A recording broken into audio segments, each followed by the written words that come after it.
अस्सलाम वालेकुम dear student आज हम करेंगे चैप्टर नंबर 3 और इसका टॉपिक आज हम करने जा रहे हैं कंप्यूटर नेटवर्क।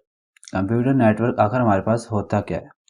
कंप्यूटर नेटवर्क का मतलब होता है कि हमारे पास मल्टीपल डिवाइसेस होती हैं, मल्टीपल हमारे पास कंप्यूटर्स होते हैं जिनको हम आपस में इंटरकनेक्ट करके एक दूसरे के साथ ईमेल शेयर कर सकते हैं, एक दूसरे के साथ हम डाटा को शेयर कर सकते हैं और एक दूसरे के साथ हम बात कर सकते हैं, वीडियो कॉल कर सकते हैं और हम ऑडियो कॉल कर सकते हैं, हम वॉइस मैसेज सेंड कर सकते हैं, हम टेक्स्ट मैसेज सेंड कर सकते हैं। इस तरह के हमारे पास मल्टी कंप्यूटर्स मल्टी डिवाइसेस आपस में इंटरकनेक्ट होती हैं, वाया वो वायरलेस होती हैं या फिर वायरलेस के बगैर होती हैं, विद वायर होती हैं। यानी कि हम आपस में कंप्यूटर्स को डिफरेंट डिवाइसेस को वाईफाई के ज़रिए राउटर के ज़रिए आप आपस में इंटरकनेक्ट कर सकते हो, आप उसको सर्वर के ज़रिए आपस में इंटरकनेक्ट कर सकते हो। आप डिफरेंट तरीके से नेट को शेयर करके मल्टीपल डिवाइसेस को मल्टीपल कंप्यूटर्स को आपस में जब इंटरकनेक्ट करते हो, इसको एक कहते हैं नेटवर्क। जब आपके पास एक कंप्लीट प्रोसेस कंप्लीट होता है, यानी कि आपके पास डिफरेंट डिवाइसेस मौजूद होती हैं जो कि आपस में इंटरकनेक्ट हो रही हैं, मुख्तलिफ जगह से हो रही हैं। यानी कि इसके लिए आपके पास एक ही स्पेस पे डिफरेंट डिवाइसेस का होना लाजम नहीं है। आपकी एक डिवाइसेस इस ज़िला में हो सकती है, इस सिटी एक सिटी में हो सकती है और दूसरी डिवाइसेस आपके पास दूसरी सिटी के अंदर हो सकती है। तो वो क्या करेगी कि आपस में एक नेटवर्क के ज़रिए, एक नेट के ज़रिए आपस में इंटरकनेक्ट होगी और आपस में वो डाटा को शेयर कर सकती है डिफरेंट टाइप्स के अंदर। ठीक है, इसके बाद हमारे पास इसकी डेफिनेशन हमने कर ली। इसके बाद हमारे पास आता है कि कंप्यूटर नेटवर्क जो होता है वो क्या चीज़ शेयर करता है। यानी कि इसका हमारे पास यहाँ पे जो पॉइंट है, यहाँ पे जो टाइटल है वो है need of a computer network. हमें कंप्यूटर नेटवर्क की ज़रूरत क्यों थी, हमें कंप्यूटर नेटवर्क क्यों चाहिए था?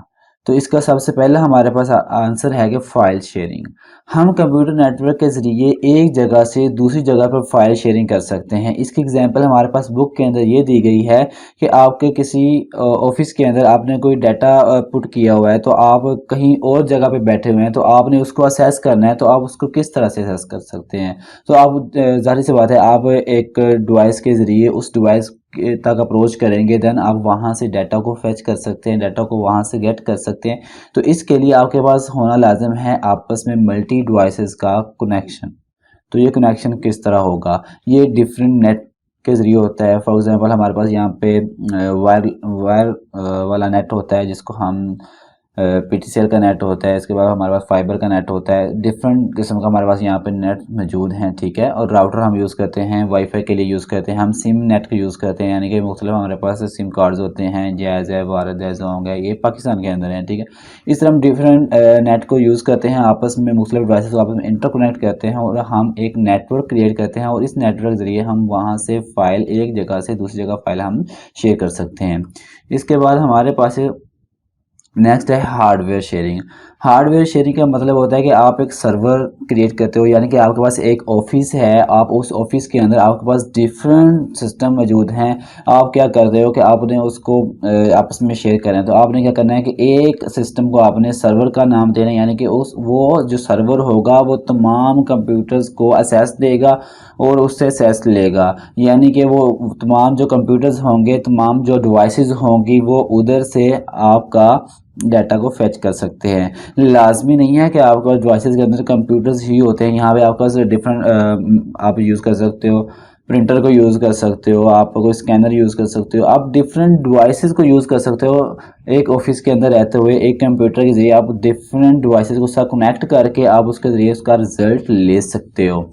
ठीक है, उसके बाद आपके पास आता है एप्लीकेशन शेयरिंग। एप्लीकेशन शेयरिंग का मतलब होता है कि हमारे पास कोई एक एप्लीकेशन है, हम उसको मल्टी टाइम यूज़ करें, यानी कि एक टाइम पे आप मल्टी यूज़र उसको यूज़ कर रहे होते हैं। तो फॉर एग्जांपल हमारे पास कोई बैंक सिस्टम है, तो एटीएम मशीन जो होती है, ठीक है, आप उसको अगर एज आ एप्लीकेशन यूज़ कर रहे होते हो, या ईजी पैसा आपने अगर देखा होगा तो ईजी पैसा को एज आ एप्लीकेशन आप यूज़ कर रहे होते हो, तो एक टाइम पर डिफरेंट यूज़र्स होते हैं लेकिन वो उसको अपने हिसाब से यूज़ कर रहे होते हैं। तो वो भी एक नेटवर्क क्रिएशन की गई है कि आपके जो पैसे हैं वो सबमिट होते हैं इजी पैसा के अंदर, वो एक बैंक सिस्टम है। तो आप इजी पैसा के लिए जिस टाइम मर्जी उस डाटा को असेस कर सकते हो, अपने पैसों को निकाल सकते हो। तो एक बैंक सिस्टम का भी फाइल शेयरिंग कह लो, आप इसको एप्लीकेशन शेयरिंग कह लो, ये सिस्टम बनता है।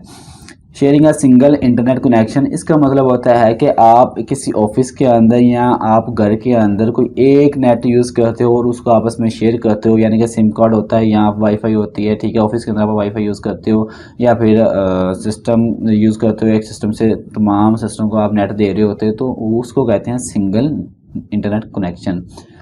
उसके बाद आपके पास आता है यूज़र कम्युनिकेशन। यूज़र कम्युनिकेशन क्या चीज़ होती है, यानी कि मैं आपसे यहाँ पर लेक्चर रिकॉर्ड कर रहा हूँ, तो मैं एक डिवाइस के ज़रिए लेक्चर रिकॉर्ड कर रहा हूँ। अगर मैंने यहाँ से बैठकर आपके साथ बात करनी है तो मुझे क्या चाहिए, आपके पास एक डिवाइस होनी चाहिए और मेरे पास एक डिवाइस होनी चाहिए। आपस में हम इंटरकनेक्ट होंगे, चाहे वो एक नंबर के ज़रिए हो या फिर आप फेसबुक के ज़रिए हो या फिर आप व्हाट्सएप के ज़रिए हो या स्काइप के ज़रिए हो। तो डिफरेंट एप्लीकेशंस को आप यूज़ करते हैं, आपस में आप इंटरकनेक्ट होते हैं, तो आप एक दूसरे के साथ बात कर सकते हैं। इसको हम कहते हैं यूज़र कम्युनिकेशन। आप फाइल शेयर कर सकते हो, इसके ज़रिए आप different audio, text message, voice message, videos, कुछ भी आप शेयर कर सकते हो। इसके बाद आपके पास आता है इंक्रीजिंग स्टोरेज कैपेसिटी। आप किस तरह से एक डिवाइस को दूसरी डिवाइस के साथ कनेक्ट करके अपनी कैपेसिटी को बढ़ा सकते हो स्टोरेज की। तो इसकी सिंपल सी एग्जांपल है कि जब आप सर्वर बेस्ड सिस्टम यूज़ कर रहे हो, तो किसी ऑफिस के अंदर आप एक से ज़्यादा सिस्टम को यूज़ कर रहे होते हो, तो आपके अगर एक कंप्यूटर की जो मेन कंप्यूटर आपका पीसी चल रहा होता है, अगर उसके अंदर आपकी स्टोरेज कम पड़ रही है, तो आप दूसरे सिस्टम के साथ उसको एपीआई एड्रेस के साथ अटैच करोगे या कोई डिफरेंट वे होता है उसको अटैच करने का, आप उसको अटैच करके क्या करोगे, आप उसकी स्टोरेज को भी यूज़ कर सकते हो, आप उसकी हार्ड डिस्क को भी आप यूज़ कर सकते हो, ठीक है। तो इस तरह आपके मल्टीवेज होते हैं। हम आजकल तो आप जो ऑनलाइन सर्वर है, फॉर एग्जांपल गूगल के अंदर आप गूगल ड्राइव अपनी बनाते हो, ठीक है, और इसके अलावा और भी काफ़ी सारे डिफरेंट वेज हैं। आप गूगल के ऊपर ही अपना डाटा स्टोरेज कर सकते हो और आप एक ईमेल के ज़रिए आप जहां पर मर्जी बैठे हो वहां से आप डाटा को फेच कर सकते हो।